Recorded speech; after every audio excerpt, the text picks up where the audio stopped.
And I remember the EMT, like come in, like I woke up just long enough for the EMT to like go in my pockets and take my drugs, and then I passed back out. And I remember like leaving the hospital being like, oh man, like somebody's gonna just come tackle me and I'm gonna go to jail for a long time. Because like at that point I had an extensive record of drugs and breaking and entering and violence and this, that, and the other. And nobody came. I don't know, man. Weird, right? God looking out for me. So anyway, like I continued to do like stupid stuff. And I ended up in jail again. And like, I don't know, it was like everything was wrong, right? Like my life was like a dang country song. Like, you know, it's like my girlfriend left me, my dog had died. Not really, but my girlfriend had left me. My parents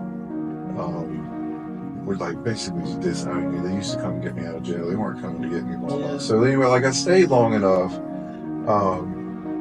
to start listening to the chaplain in jail, right? And me being the little criminal that I am, like I would steal honey buns and stuff from my roommate. And instead of like, there was people, like he was an older guy. I think they called him Unk or something. Like, was it? He was like this older white guy. Yeah, I love hearing people call him Unk. Oh, dude, and he was in there for a long time. Yeah. Okay, and so like I would steal his honey buns, and that's a big no-no. That's a big no-no in jail, dude. Yeah. Like, where's my honey bun? I don't know, dude. What is that? Like I'm licking my fingers with it, you know? Yeah, I don't know, bro. So people found out and caught word, and like they wanted to beat my ass.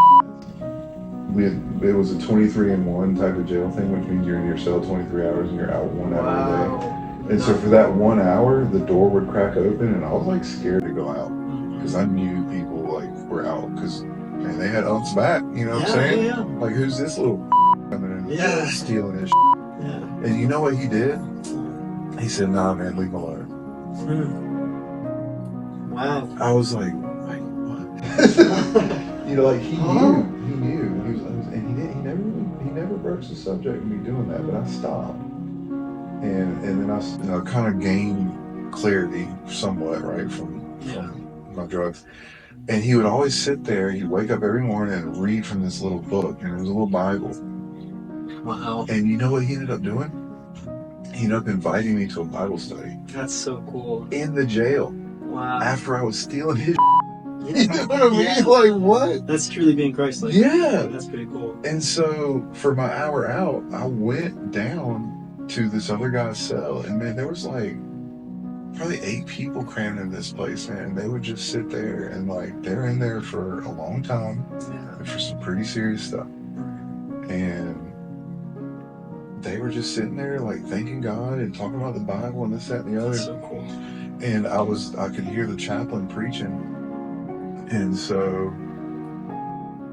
I remember, one day the chaplain was just like, I want to try to get through this without crying, man, because this is like pivotal point in my life, you know? Mm-hmm. So I remember the chaplain, like I was in my cell, like the way we would listen to the chaplain was we would roll up our mats and we would tie our blanket around it and I would sit on it. And the door was a solid steel door with about that much room, right? So just enough to pass your food tray. And so that thing would be down. I would keep my ear right there listening. And he just was like, hey man, if anybody wants to accept Christ in their life, stick your hands out and I'll pray for you. And I did. That's really cool. What year was that? 2015. So I'll literally never forget that, man. You know, so like I'll never forget that.